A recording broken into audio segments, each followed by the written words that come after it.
আমি প্রিয়া পড়াশোনা করে স্বাবলম্বী হয়ে নিজেকে প্রতিষ্ঠিত করতে চাই। পরিবারের মুখ, গ্রাম, শহর সব জায়গায় নিজের পরিচিতি গড়তে চাই। কিন্তু এই প্রিয়ার মা কি হইছে কি? প্রিয়া কোথায়?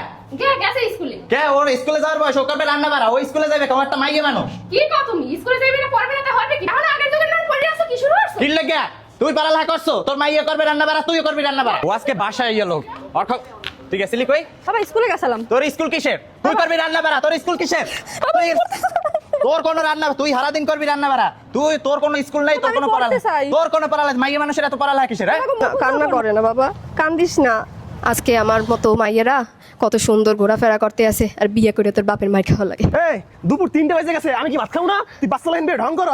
দুপুর রান্না না কেন? আমি এমন করেন কা পোলাটা 2 দিন হইতে জ্বর, ওর দিয়ে আমি কি লড়তে পারি? আইজ আপনি একটু রান্না করেন না, কিছু মনে না করলে। তোর জ্বরের সাথে কি হয়েছে? তুই মাইয়ে মানুষ, তুই বাচ্চা পাবি, তুই আবার রান্না করবি, না করলে আমার সংসার দিয়ে যা। তুই ভালো করি মস্তি, তুই এই স্কুলে যাও দেখে কাম কেউ করে না।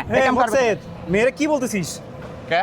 ও ঘরের কাম করবে, ও স্কুলে এখানে লাফাইবে ওখানে লাফাইবে কি লাগে? কি বলিস তুই? মেয়েরা এখন অনেক কিছু করতেছে, তাদেরকে জাস্ট আমাদের সুযোগ করে দেওয়া উচিত। সরকার এখন মেয়েদের ভাতা দিচ্ছে জাস্ট লেখাপড়া করার জন্য, তারা দেশের একটা ভবিষ্যৎ, তাদের এইভাবে তো আমরা বেঁধে রাখতে পারি না মুখে। জাস্ট তাদের একটু পরিবেশ তৈরি করে দেওয়া ওরা উচিত। মাইয়ে মানুষ, ওরা পারবে। অবশ্যই পারবে, আমরা জাস্ট পরিবেশ তৈরি করে দিচ্ছি না মুখে, জাস্ট পরিবেশ তৈরি করে দিতে হবে মুখে। আচ্ছা মা কান্দিস না, ল তুই আজকে স্কুলে ল।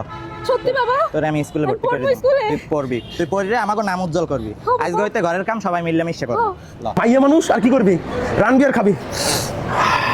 রান ভালো করে রান। এ জব্বার, মানুষ সারাদিন বাইরে কাজ করে। কি বলতেছিস রে এসব? কি বলবে? আইসি জ্ঞান তো পাইছো? মাইয়ে মানুষ ঘরে রান্না করবে, সারাদিন বাইরে কাজ করি। তুই পাইছস কই হিসাব রে ভাই? ঘরের কাজ মেয়েরা করবে, বাইরের কাজ পুরুষরা করবে, এটা না। সব কাজ সবাই করতে পারে, ঠিক আছে? আমাদের এই তরিকা থেকে বের হয়ে আসতে হবে জব্বার, ঠিক আছে? আমাদের কাজ দুজন মিলেমিশে কর। এই যে দুজন মিলেমিশে করলে কি হতো? এই ঝগড়াটা হতো না তো। তুই তোর সন্তানটা নিতিস, নিয়ে বলতিস তুমি রান্না করো, সেটা অসুস্থ বলতেছে রে। হ্যাঁ, নিয়ে বলতে পারতিস যে সন্তানটা আমার দাও, তুমি রান্না করো।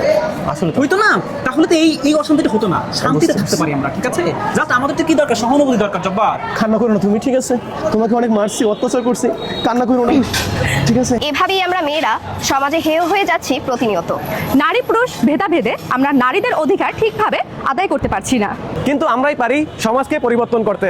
আসুন আমরা সবাই মিলে নারী পুরুষ বৈষম্য দূর করি।